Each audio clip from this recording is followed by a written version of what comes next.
Hello everyone, today I'm going to show you salt farm in Cap City. So todayបងប្អូនទាំងអស់គ្នាថ្ងៃនេះខ្ញុំនឹងបង្ហាញបងប្អូនស្រែអំបិលនៅទីក្រុងកែបចា៎ដូច្នេះយើងទៅមើលជាមួយគ្នា Alright, let's go see it together.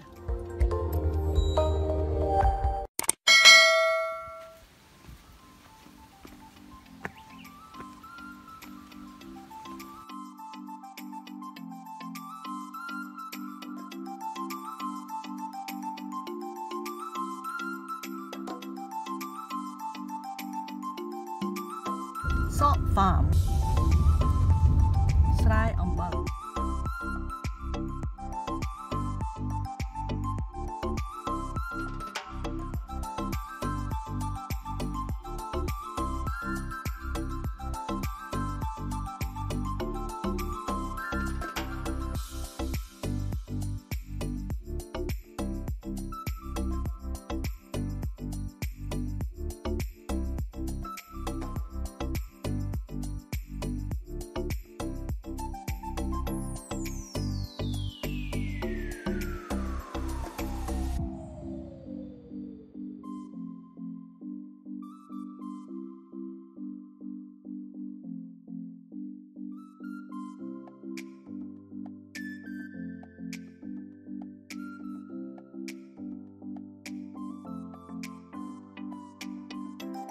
They're harvesting salt today.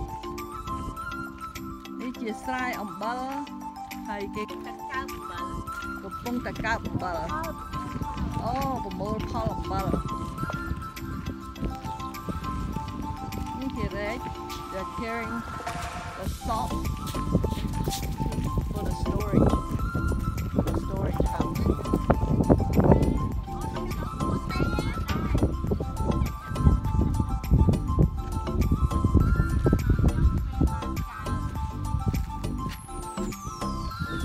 Cáp là nghiêng nhở, nghiêng chân như thế nhỉ? Mặc chọc chân.